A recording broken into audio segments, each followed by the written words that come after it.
Welcome to Not Your Ordinary Parts podcast, a podcast where we talk about hard things associated with the human experience with the goal of increasing awareness, growth, and healing. You may hear information from professionally licensed therapists, life coaches, healers, doctors, etc.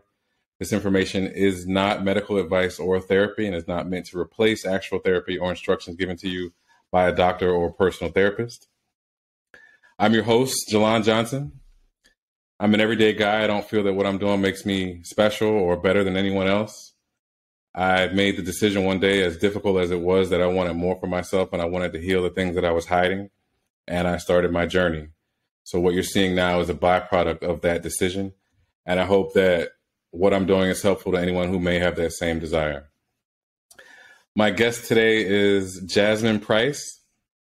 Jasmine has been working as a mental health professional for over 7 years and has a special interest in working with women, families, and couples. Jasmine helps her clients gain insight into self and recognize and break generational cycles of dysfunction while supporting their healing process. Jasmine takes a holistic approach to treatment because she believes that mental health needs are just as important as physical and spiritual health needs. So, Jasmine, welcome to the show. Thank you for being my guest. Having me. I wanted to take a moment to acknowledge my feelings about this interview because, of course, I've had several guests and they've all been incredible and we've had deep conversations. And so this isn't to shortchange anybody. However, this interview and this episode feels personal because I feel like that you and I can relate to each other on a level of lived experiences. So for me to be able to discuss mental and emotional health with a therapist who can relate to my life as a Black person in this country who's experienced systems of systemic oppression, it's big for me. It really is. And I feel like anybody else who has had to deal with being hurt or their feelings not being acknowledged because of the color of their skin, that this episode is also special for you. And not to discredit anyone else, because we all have experienced trauma. But like I said, because we can relate to each other on that level, I feel really special about this episode. So again, thank you for being here and doing this with me. Thank you for doing the work too. I appreciate that deeply. So I gave the audience a bit of a brief description about who you are and what you do, but to kind of give us a little bit more, could you tell us your story and who you are and what you do? Absolutely. So I am Jasmine Price, born and raised in North Carolina. I knew that I wanted to be in the mental health field since second grade. My mother was an educator, is an educator, and my father worked at the local university, Elizabeth City State University. So originally I wanted to work with sex offenders. And that's how I got my master's degree in forensic psychology, got to grad school, and I ended up working with children. So with some resistance, I did accept my path. And I did my internship in Chicago, and I worked with children and families in the Chicagoland area. It was the first time that I knew that therapists would go into the homes to actually do therapy. I did not know that took place. So little old me from Elizabeth City, North Carolina, was in Chicago in the homes doing therapy as an intern. But I started to see that even though I was working with children, I was working more with the families and the trauma that had been passed down and relived, right, through the children, and working more with the parents and the caregivers with raising themselves so that they can parent the children. Those are two different things, right? So you're raising yourself and unlearning a lot of those things that you got so that you can end those cycles with yourself. And so I graduated and moved to DC, and I've been here ever since. I'm licensed in Maryland and Virginia. And and my priority, I see everyone, but my priority is the mental health and wellness of Black, Brown, and Indigenous people. Appreciate that. Thank you for that. So to kind of get the interview started, I wanted to ask a few questions now that you've given a bit more background on yourself. My first question is, in your opinion, why do you think therapy is important? Therapy is important so that you can understand, recognize, acknowledge, and be comfortable with your own voice. We live in a world where everybody else's voices are so loud, and we don't often get a chance to understand what our voices are, right? And when I say voice, I mean your opinion, how you feel, how you're connected with your body. That's what I mean when I say your voice, because at an early age, we teach our children to not trust their instinct, trust their gut, right? We tell them what they need to do rather than asking them how they feel. And so that's why therapy is important, because oftentimes we base our ideas about success and happiness off of what we've seen or what people have told us. And therapy is a safe space for you to quiet those voices and magnify your own. Wow. I could tell that just from your demeanor and listening to the way you speak, I could tell that therapy with you would definitely be a safe place for someone who needs to amplify their voice. And I'm sure your clients appreciate that about you. Well, I appreciate that. I received that. I hope so, because the world is so harsh. It is indeed. So if I could get a moment of like an hour where you can leave all of those things at the door, I would want to provide that. I'm sure you do. I'm sure you do. All right. What is trauma to you, and how do you see it manifested in your clients? Okay. Trauma. So initially, when people think about trauma, they think about big things like physical abuse, domestic violence, or sexual abuse or rape. But trauma is truly how your body and your mental space and your spirit responds to an event that you cannot manage through and you're reliving, right? And that can be acute, which means it's a one-time thing, a car accident or a really bad fight that you've seen at school or something of that matter. Or it could be chronic, which is something that's ongoing, like domestic violence, or it could be complex. And complex for me is really important, especially with the community that I support, because complex means that you are exposed to many traumatic events in different ways, right? So it could be domestic violence, it could be community violence, it could be lack of support at school on an ongoing basis. And when we talk about Black, Brown, and Indigenous people, especially our history in America, and our communities that need support, that's where we come in with complex trauma, right? And so for me, I can't define what trauma is to you. If your body is having a response to something that happened to you and you're reliving it and you can't manage through that, then that's what trauma is. I've heard trauma referred to as big T's and little T's, and you kind of just separated the two of them. But I've also heard trauma referred to as anything that overwhelms your nervous system, right? So if something overwhelms your nervous system, you have a right to acknowledge it. And if someone else was to say to you, oh, well, that's nothing, that now prevents you from processing that event. And now you're stuck with that energy inside of you. And then as the events continue to happen, I believe, and you know, I don't have a professional opinion, but that is how trauma can become complex, because now it's chronic. Right. And how many times have you heard, even as a Black man, that it's not that serious or you're overreacting? Right.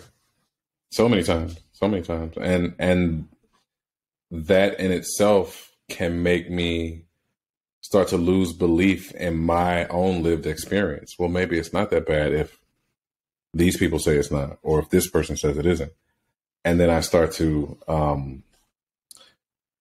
self-erase or what's the word I'm looking for? Kind of self-sabotage.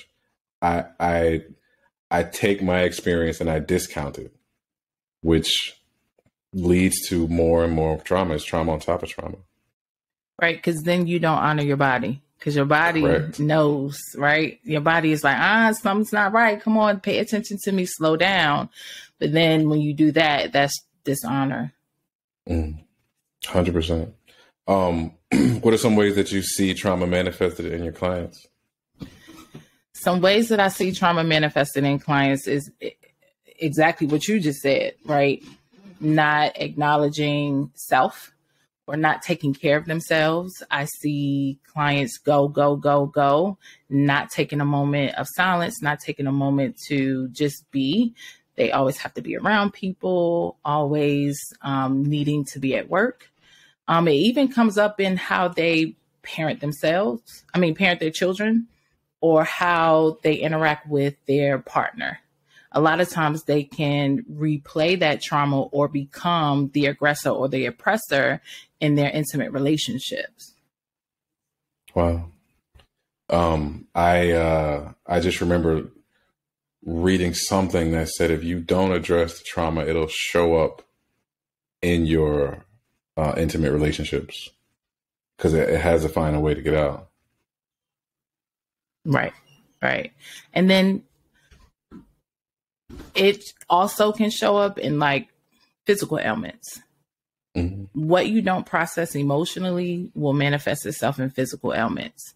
Right now, I'm looking at the reproductive health of Black women. It's specifically fibroids, right? Because fibroids can show up genetically or from a direct trauma to the womb. And when we look at our history of Black women and what they've been subjected to, from slavery up into eugenics and medical neglect and trauma, it shows up physically. Wow. And I just did an episode with Cynthia Perez about epigenetics. And she talked about how you can carry trauma from your ancestors. So if your great grandmother had, an issue that caused trauma to her womb and it wasn't processed, it could show up 2 generations later. Because the interesting part about, I have 3 daughters. Mm-hmm. And when I was carrying them, their womb was inside my womb. Their eggs that they will have if they choose to have children were in me. And so whatever I have in my genetic code that came from my grandmother, great grandmother, or even things that I experienced while I was pregnant, has the ability to impact them or the children that I don't know are coming. Correct. Wow, that's so deep. This next question is right in line with what we're talking about. Is it possible to avoid ever dealing with unprocessed traumas and be healthy? No. People think that they can, right? And I'm okay with being transparent. And my clients will tell you, I'll say, can I share something with you? And if it aligns with, what we're talking about is something that they're experiencing, then I am completely comfortable sharing it. But I use my own family as a guide because there was no healing. There was no talking. And they thought because I went to church and I sat there and I had a relationship with God and my church family that I was good, but it was showing up in our interactions with each other at Christmas, at family reunions, Thanksgiving, how we spoke to each other, how we handled each other, how we didn't speak to each other. And so, no, you can't. Because what's not processed, you're going to give to your children and your grandchildren. That's so deep, so heavy as well. What are some ways that the unhealed version of who we are could keep us from reaching our full potential? One, we can stay at the chronological age where the trauma was most impacted. So if I'm a 70-year-old grandmother, but I was greatly traumatized at 16, that's where I am mentally and emotionally. And if I'm not doing that work, then how can I show up for my children who are in turn turning to me and saying, you know, Ma, I love you and you are my mother, but there's some things that happened to me when you were raising me that is impacting me now. And so how can you show up and be present for your children who are saying that at 70, but emotionally and mentally you're 16? You're going to respond as that 16-year-old girl who's hurt and is defensive. And so that's how those things show up. Or, you know, your child asks you for a piece of candy and you've had a long day at work and then you snap. That's not proportionate to what just happened. Right.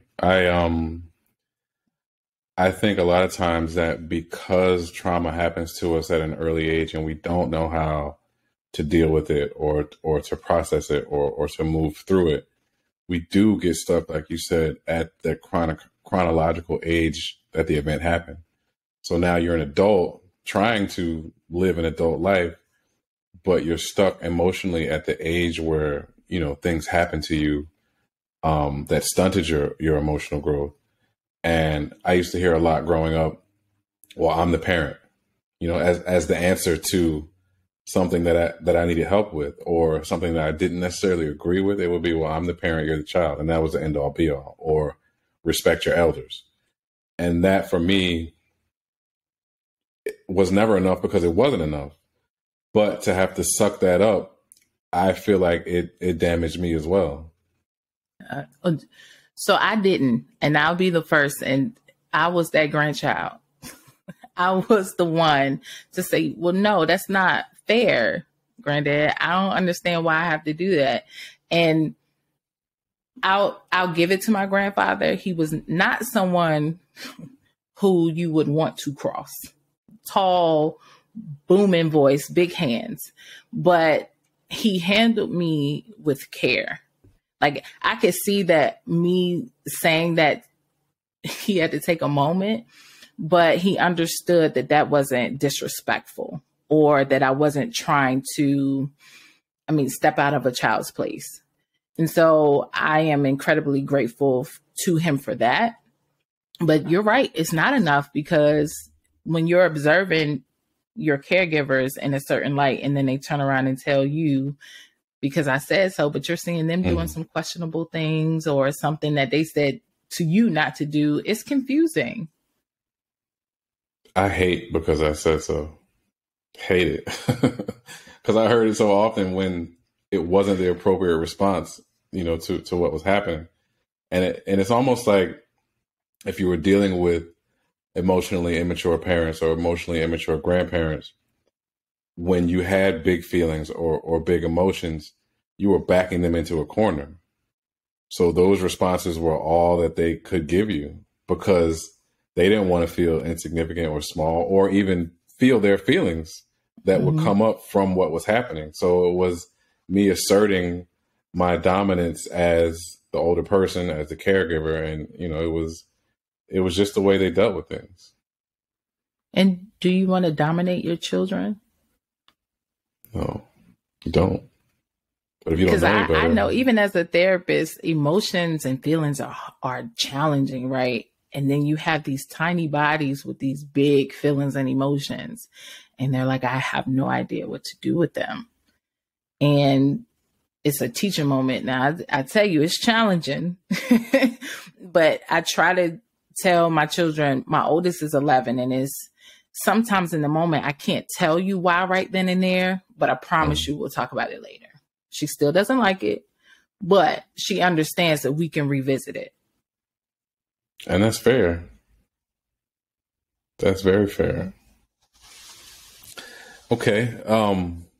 What are triggers and how can we get to what the real issue is behind triggers? Okay. Triggers are things that take you back to a traumatic event. And these things can be music, it can be a smell, it can be food, it can be a person's stature. You just never know with triggers, which is why they're so tricky. But that's one of the important things about being connected to your body, because it doesn't really matter what the trigger was, as long as you know that in your body is letting you know that you were triggered and what to do next. And so what was the second part to the question? Sorry. How do we get to the real issue behind the trigger? So getting to the issue behind the trigger is getting comfortable with your uncomfortable feelings. A lot of times we try to rush through. I don't want to go there. I don't want to go there. I don't want to go there. But unless you get comfortable sitting in your uncomfortable feelings and processing and verbalizing what happened to you, even if you just do it within a safe space or with a therapist or with journaling, that's when you get to the root. And that's not to say the triggers will go away. It's just that you understand why, and then you get to know what you need in the moment in order to breathe through it. I just started a modality. Well, yeah, kind of just started a modality of therapy called IFS, Internal Family Systems, doing parts work. And I realized that when I would be triggered, whatever the big emotion was in the moment would take control. It would be driving the bus. And what I learned to do was to be able to now separate myself from the emotion.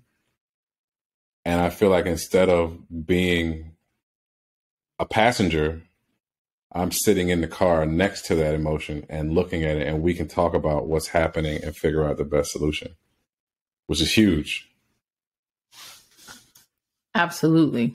I think that also goes into like inner child work, right? Because Mm-hmm. when I'm working with clients, I'll say, all right, so if you were to talk to your younger self in this moment, what would your younger self need? What would they need to hear?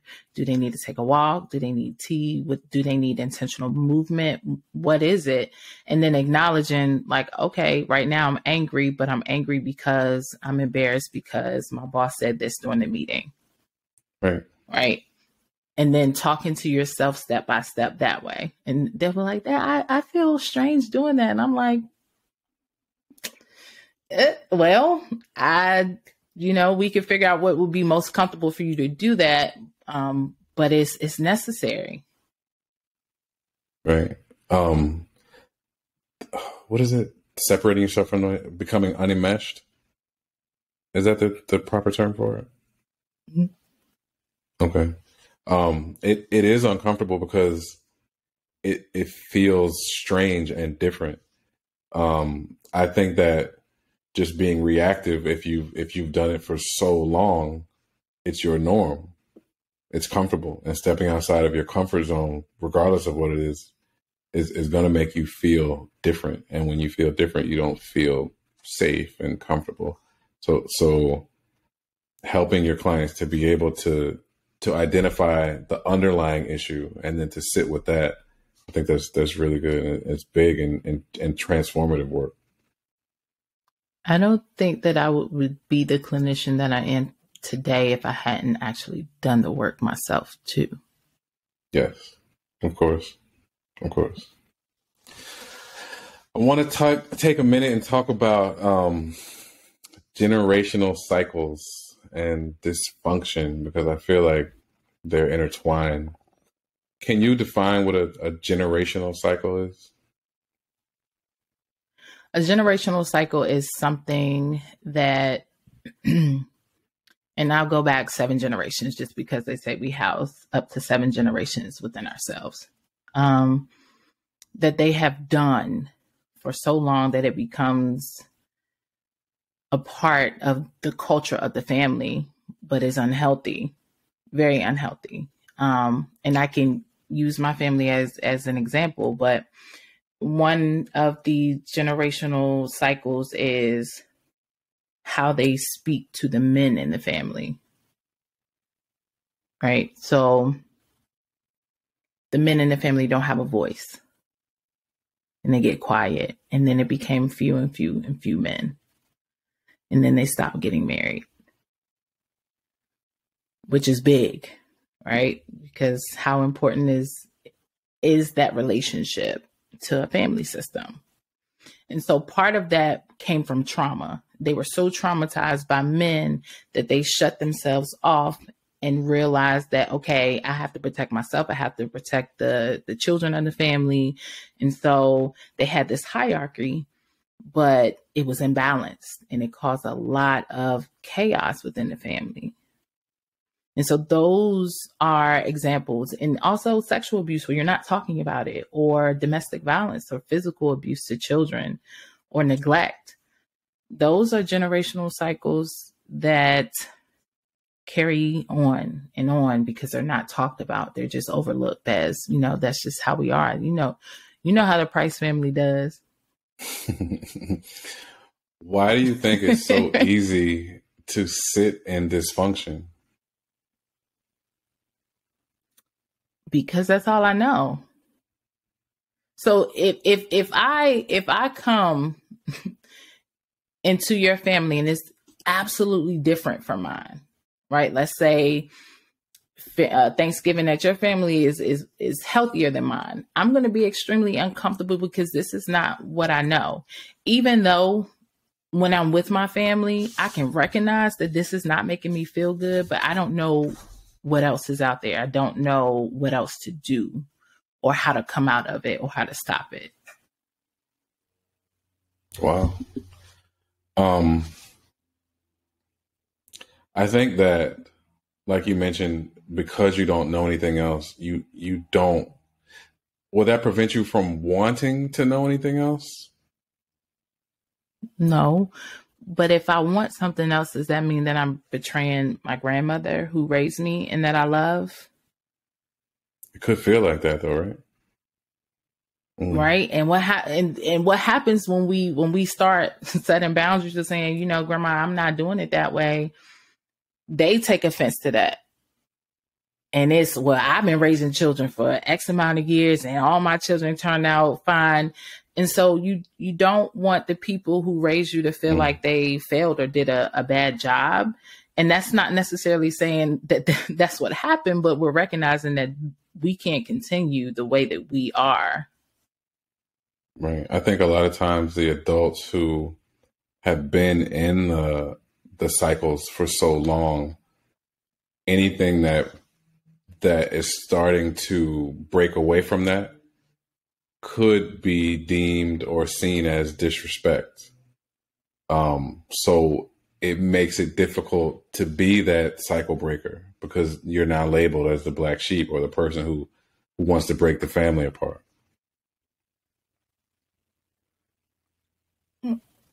It definitely does. But I can tell you it's not an easy road, but you get used to it. Because your nervous system will start to thank you.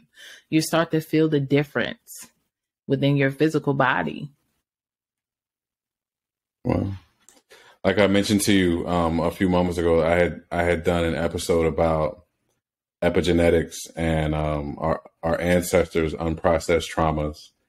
And I wanted to get your thoughts on something because every time I listen to the blues or, what I call slave music from when we were dealing with the big oppressions, it's almost like I feel my ancestors' struggles in those moments because I get very, very, very deeply emotional.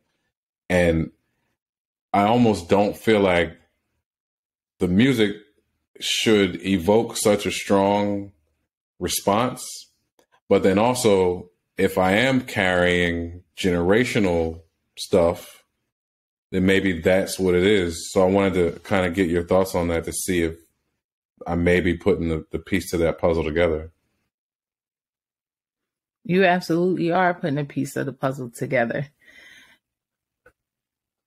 Music and communication, right, is a vibration.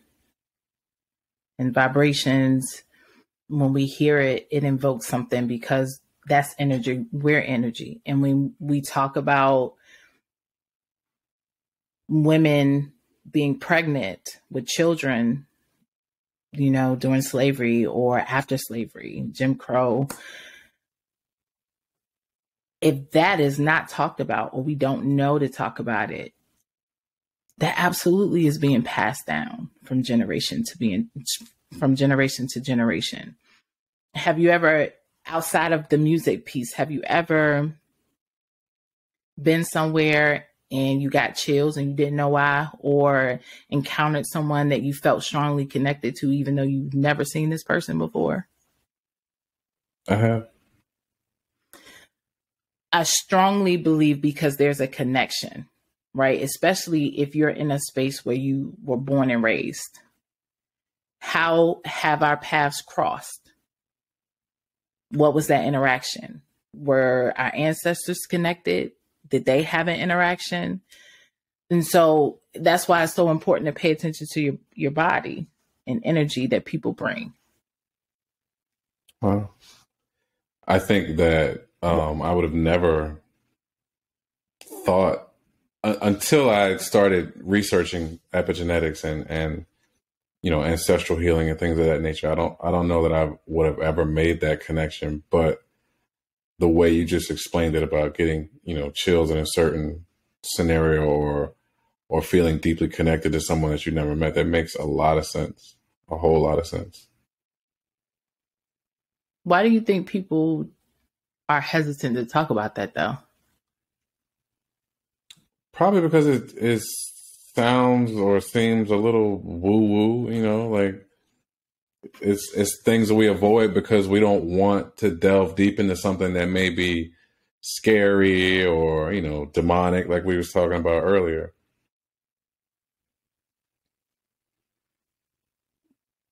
But it's happening. And I think that's another reason why processing generational cycles is so difficult and challenging, because sometimes those feelings that you get are beyond human language. And so if I'm sitting up here trying to explain to my grandmother how I felt when a certain someone came into the house and I've never seen them before, and I'm noticing the other adults in the house shift, but I don't know the words or how to pinpoint that, then I just don't say anything. True. Talking about things is important. It really is. I think that is how the cycles are stopped, and how, we put a stake in the ground and we say, this is where we make a change and this is where things are going to be different. Absolutely. Acknowledgement comes with a lot of responsibility. True indeed. Yes. What is codependency?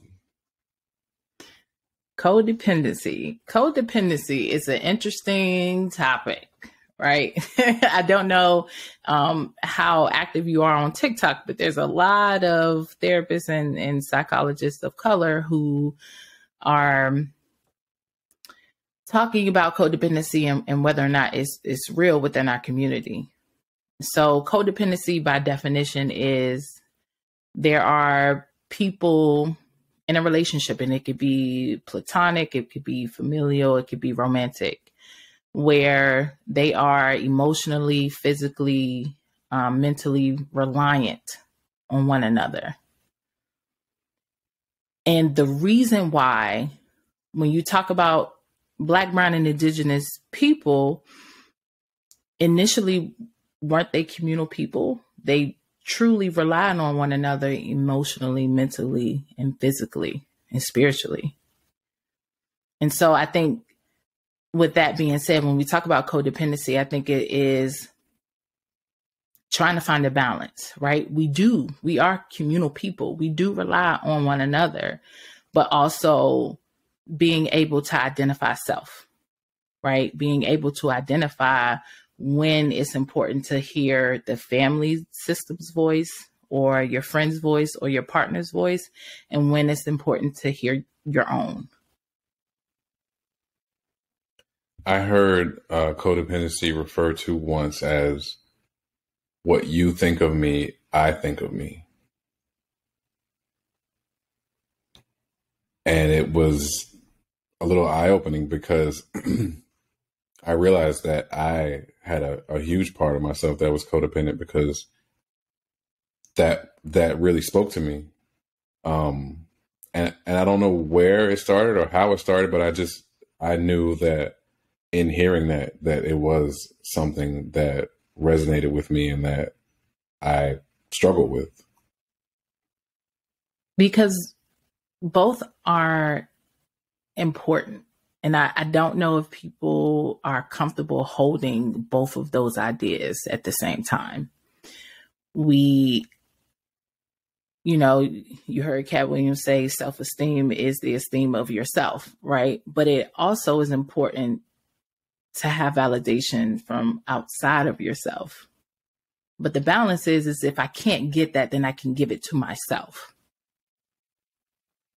Mm. It may be difficult to rely on yourself to give yourself validation if you've never done it before or if you don't know how. And I don't think that knowing how was an issue for me as much as feeling like if I gave myself praise, then I was being conceited or it was something that was wrong to do. And then I would feel bad about it, or I feel shame or guilt associated with that. With knowing who you are? Yes. I mean, it's work. That's why I don't feel like healing is a destination as much as it is a journey, because there's always going to be work that you have to do. And the more awareness you have, I feel like personally, the more I realize that I need to continue at it, because the more I learn, I feel like the less I know. Absolutely. And being able to know who you are also goes back to your interaction with your caregivers. What were they pouring into you? What did you see them doing for themselves? Because a lot of times they didn't know how to validate themselves, let alone the children that they were supporting and caring for. You said something earlier that I told you I had never heard, and that kind of shook me up a little bit. You said that your birthright is love. And it kind of just floored me, because I had never thought about it like that. Because I think that as a child dealing with parents who, were dealing with their own struggles and may have been emotionally immature, you had to work for love. It wasn't something that was just freely passed out. It was, when we go out in public, I want you to be this or I want you to be that. And you had to develop a role self in order to meet expectations that would then allow you to feel love. But if you didn't play your role, then love could have been withheld at times. Then that makes love conditional. And love is not conditional. Your presence is. Because I can love you, right? But if you keep crossing my boundaries and being disrespectful, I can love you from afar and remove my presence. That's very true. Boundaries, I think, is another difficult thing, because they are uncomfortable, because when you tell people, okay, this is now where I start and stop, and that hasn't been the case before, you can make people angry. And, if you have a big heart and you love your friends and family, you don't want to upset anybody.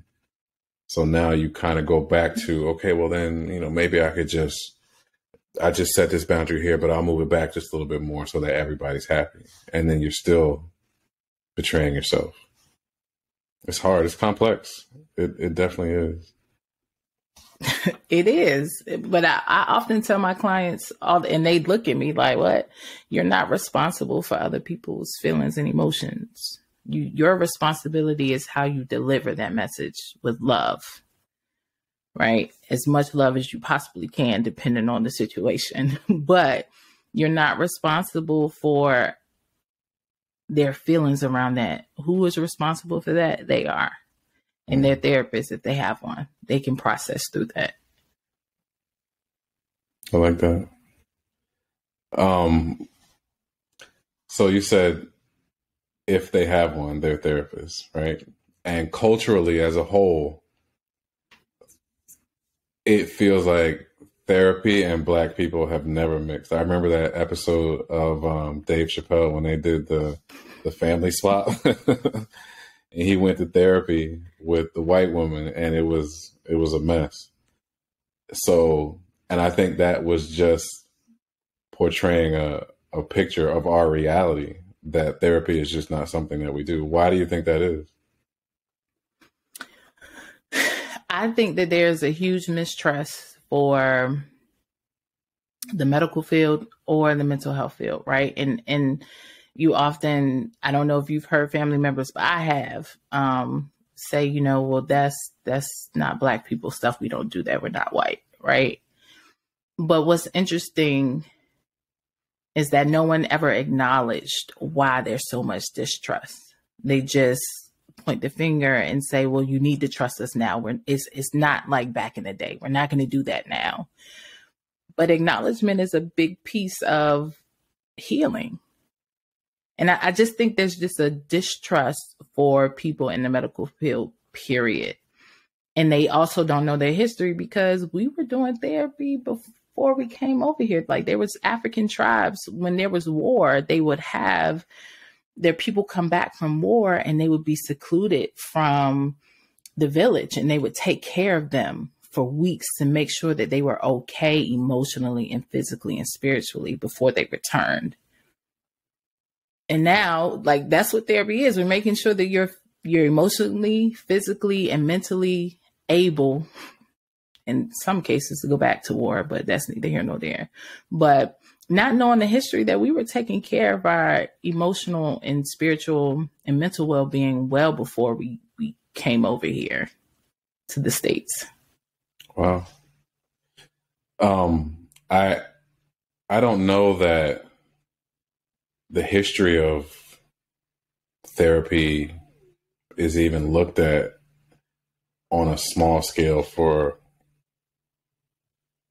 everyday people, because I have a lot of friends that I try and encourage to go to therapy, and it's hard. It's very hard to trust someone and get naked emotionally when, all your life you've not trusted people. And then you get ridiculed from the other people who think therapy is dumb or that you're soft or, what are you trying to feel your feelings, all those things, etc. So it is difficult to do. And I think culturally there's so many more things that just prevent us as well.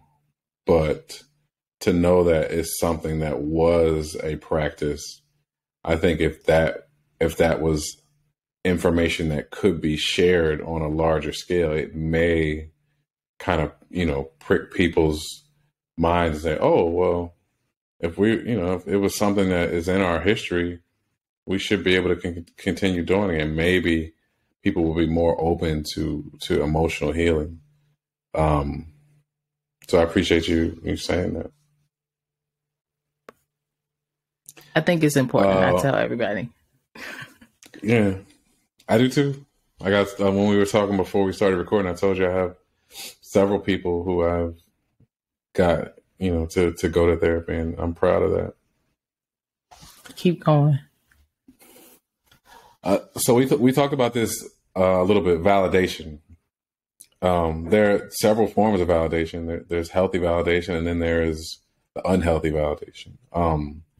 Why do we seek validation, in your opinion, and where does it stem from? I think we seek validation for the same reason we seek love, right? So if you validate me, that means that you see me. That means I'm important. That means you love me. That means you hear me. That means I'm here and relevant and worthy of your acknowledgement.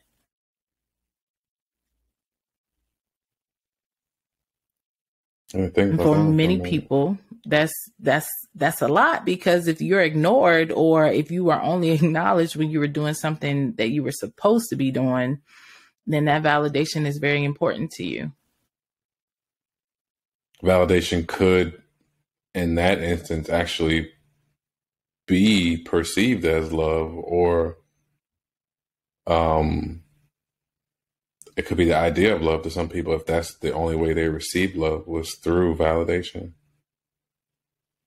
Absolutely, which is why it's important that we make sure we are careful about what we say around children, even if they're not ours, even if it's just in passing. Right. Okay, so children, how important is inner child work if you've had some trauma as a little person? Very important. So the way I describe it to my clients is, when something happens and you feel it in your body, right? Or someone says something, and before you can even get a chance to take a deep breath, you explode. How I describe that is, that's your inner child coming out to protect you. And so if your inner child doesn't trust you enough to take care of the both of you, then that anger and explosiveness will come out when you're triggered, or when someone says something to you. But when you start to acknowledge and repair that relationship with your inner child, and letting them know that you're not the adults that cared for them, that you're doing the work, then they start to trust you. And they're not going to come out and pop out at the grocery store in the line on the old lady that skipped you, right? Because they trust you now. Like, you are safe within yourself, and you know you're grounded in the fact that you can take care of who you are, keep yourself safe, and manage through what's happening in that moment, and then follow through with aftercare, whether it's, I'm going to go take a walk, or I'm going to write this now so I can talk about it with my therapist, or I'm going to go work out because I'm anxious. My nervous system is all up in an uproar right now. So that's why inner child work is so important. Okay. What are some ways that people can start to work on their inner child, to heal their inner child? Do childlike stuff, right? Bake cookies, color, skip. My clients usually look at me like, skip? Go to a trampoline place, right? And if you have children, that's even a bonding time for you and your children, while also caring for your inner child. Processing your trauma is a way to connect and do inner child work. Acknowledging your inner child. Being gentle with yourself, being very careful about what you say to yourself and those thoughts. Like, if you have a negative thought about yourself, then okay, reframe that. Or what are 3 other positive thoughts that you can have about yourself? One of the ways that I take care of my inner child, I love fuzzy socks. And if I'm overstimulated, I will wear my fuzzy socks. I will tell my partner I'll be back. I'll go upstairs, eat a bowl of cereal, and watch SpongeBob. That sounds like you're validating little you in a healthy way. Because they don't go anywhere, right? They don't go anywhere. So absolutely, I can recognize that, okay, it's too much right now. So I'm going to take a step back, and it's just me and you. I take that. So I wanted to ask you a personal question, because I feel like we went pretty deep so far. And I wanted to get kind of what your experience has been as a Black female therapist in the mental health realm.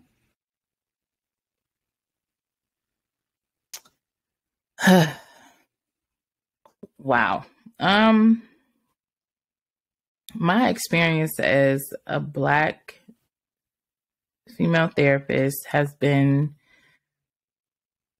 so many things. It's been beautiful. It's been challenging. It's been lonely sometimes, and overwhelming. I think recognizing the biases within my field that I go so hard for and say therapy is so important, but recognizing that there are parts of my field that are damaging and exacerbate the trauma and the issues of the Black, Brown, and Indigenous communities is overwhelming. And that's where it gets lonely. Right now, we see a lot of therapists talking about deconstructing. But when I look at it, I was doing that in grad school, like advocating for clients who were misdiagnosed, who were not getting what they needed, and recognizing that I can't fix all of this by myself when the powers that be need to come in and do some things and shift some things and change some things. And I have been looked at as unprofessional. I have not been taken serious sometimes. And I've been ignored. So that was a big reason why I decided to go into private practice. Was there ever a point where those things that you struggled with, feeling lonely, ignored, not being taken serious, ever made you want to just give up? No. I don't think I've ever had a moment where I wanted to give up. And I think the reason why, for me, it was because if I gave up, it would be one less Black female therapist supporting and advocating for what my community needed. I'm so glad you didn't, because I think to hear you go through what you went through, but to still realize what was most important is huge. Because if everybody felt, this is too hard, the powers that be won't allow things to happen the way they should be happening, I'm just going to go do this or do that, there would be one less Black female therapist such as yourself who's able to relate to the community that needs her, and that would be damaging. So I appreciate you for who you are and what you do, for your knowledge, for your resilience, and the fact that you chose to stick it out and to help those who look like you, who need what you can do for them. Thank you. Received. If there was one thing that you could say to people who are on the fence and struggling with what to do about their emotional health and are maybe scared to start therapy or uncomfortable with being that cycle breaker like we talked about, what would you say? I would say that you already know what it feels like to be where you are. And so if you reached out to a therapist, there isn't anything that you could lose. You have everything to gain. And with that, right, because the therapeutic process is also your own. You get to decide who you work with and who feels good for you. No one else gets to tell you that, not even the therapist. The other wonderful. side of things isn't as scary as we tell our bodies and ourselves that it is. Thank you for that. And I hope that if there's maybe one person who listens to this and hears your message and decides that they're going to go and seek some healing and they start their journey and it benefits them, then I feel like we did our job. So I appreciate that. And I'm so grateful that you were willing to do this with me, and that you saw value in what I was asking from you. So thank you for that. I appreciate it so much. Absolutely. I'm definitely honored to be here because you are doing great things. And this is just the beginning for you. Received.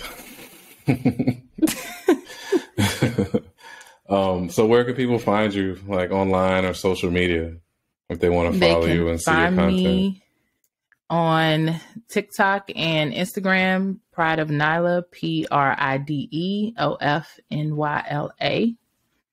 And then they can access my website from those two platforms. All righty. Well, again, it's been my pleasure. This has been so enjoyable. I feel like deeply healing for me as well. It was almost like I got to have a session in the process of just talking to you. So I appreciate that. Thank you. I appreciate your time and what you do and who you are and how you do it. So thank you so much. And I appreciate the time that you gave me.